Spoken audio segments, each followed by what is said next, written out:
Live from downtown Vancouver at the Vancouver Film School campus, it's time for EP Live. Hey, welcome to EPN. My name is Victor Lucas, and we bring you the latest in everything cool, and it is fantastic to see you. Sorry we were a little bit late today. It was very busy in the VFS Cafe here at 390 West Hastings, and we had to pull some wires, find some new wires, plug in wires, but we're here. Only about 5 minutes late. So thank you for joining us. It's good to see everybody. This rundown is going out to our buddy Douglas Minty, who says, great episode. When we will be in Vancouver in the fall and want to catch a show, what time do you guys start on Fridays? Normally the start time is 4:30 Pacific time, 7:30 Eastern Standard Time, and we do have shows Monday, Wednesday, Friday, so looking forward to seeing you here in the audience. Douglas, let's get started with your rundown. The Outer Worlds is going to be a multi-platform release, but after that, all bets are off. Following Microsoft's acquisition of Obsidian Entertainment last year, Xbox Studios head Matt Booty has told Game Informer that they see The Outer Worlds as the start of an enduring franchise for the Xbox platform. That seems to imply that sequels are on the way, and although the first game is coming to pretty much everything, the sequels might be Xbox exclusives. Along with buying Obsidian, Microsoft has been buying up other studios like Ninja Theory and Undead Labs for the sole purpose of creating exclusive franchises for future Xbox platforms, namely the next-gen Project Scarlet. Before you start worrying about all that, The Outer Worlds lands this October, and this seems to fly in the face of everything that Microsoft has been projecting recently, with the idea that they're going to have a controller that will just plug into phones, and the idea that we've got Xbox franchises on the Nintendo Switch right now. It doesn't seem to suggest that they want console exclusivity. I think they want more. They want to be a pipeline for great games, which makes a lot more sense to me. And I think if you're thinking about sort of the Netflix model, Netflix almost went with their own physical streaming set-top device, and at the 11th hour, they said, nope, let's just put this app on everything, and that was the big, that was the opening of the floodgates for that business over there. And I think everybody's looked at that as a potential way to, move and transition the video game industry. I don't know if Xbox has that exact strategy, but I would be very, very skeptical of this company deciding now, after all of these different moves and all of these other, indications, that they are seriously going to consider locking everything up and keeping everything exclusive for Xbox. My prediction is we're going to be playing Halo on PlayStation. So I don't know when that's going to be, but I predict that is going to happen. Now, it looks like new consoles aren't the only hardware that Microsoft is working on. Microsoft has filed a patent for a new device that would turn your smartphone into a handheld Xbox gaming device, you see. It looks sort of like two Switch controllers that attach to the sides of your phone, complete with the signature Xbox button layout. No official announcements have been made, but we already know that Microsoft is working on the cloud streaming platform Project xCloud, which will allow you to play full Xbox games on a smartphone or tablet. A first-party Xbox controller built for your phone would seem like the perfect fit to go along with it.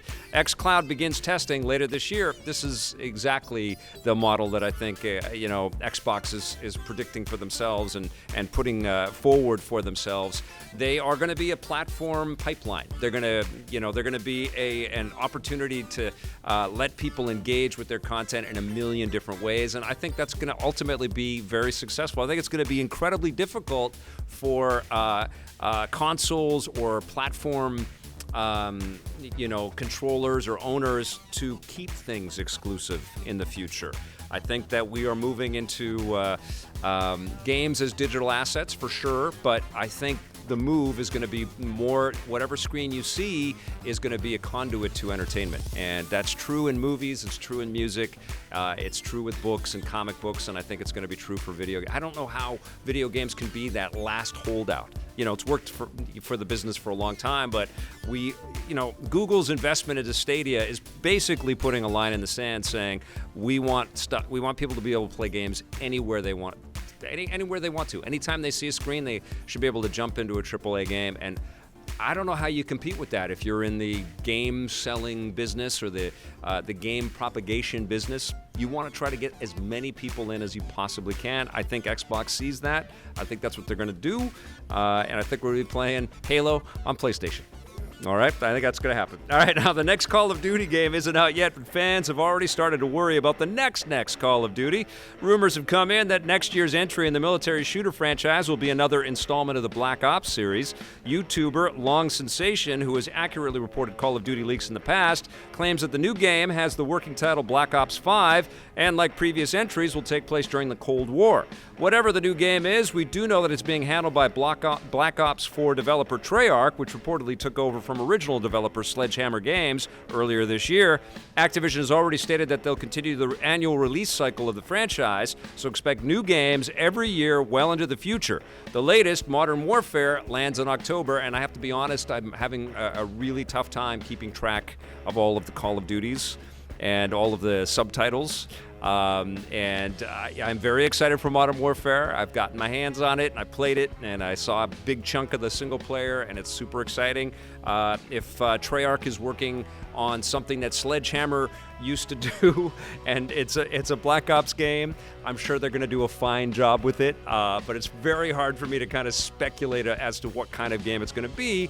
Although I do think that the precedents will be set with Modern Warfare to ground the combat in more realism and to make us feel the effects of the war in some pretty horrific and brutal and honest and authoritative ways. That's the whole sort of mantra for Modern Warfare. I don't see how they can just scrub that and go back, hey, let's be crazy with Black Ops 5, although that's what Black Ops has traditionally been, has been super over the top. But yeah, I've loved the Treyarch stuff. I've loved the Infinity Ward stuff. I was a fan of what Sledgehammer did, and I know a lot of other studios all over the world take part in all of these Call of Duty behemoths. I'm sure it will be fun, and I'm sure that it's incredibly important to Activision, which has started to whittle away its franchises and really bank on these big, home run hits that they see in games like Call of Duty. I think a lot is riding on Modern Warfare doing very well, though. There is definitely some franchise exhaustion and some skepticism, and they've announced a lot of things like keeping the season pass out of it and letting people have access to all the maps and being less about sort of trying to rope people into the bigger purchases and maybe make it all cosmetic purchases for microtransactions.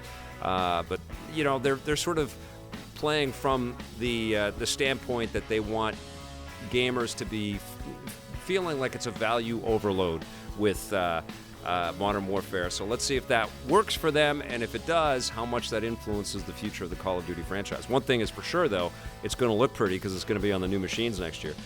With all the big 3D games out there these days, there's still room for a classic 2D style platformer.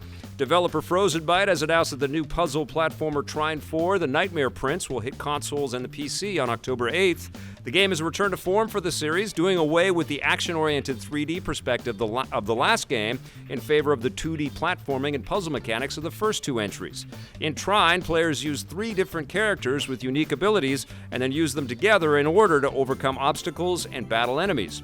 Trine 4 will also introduce new 4-player co-op, allowing you to have 4 characters on the screen at the same time, which kind of makes the Trine name not make sense anymore, right? It's weird. They should have called it Frine or something. I don't know. Forn.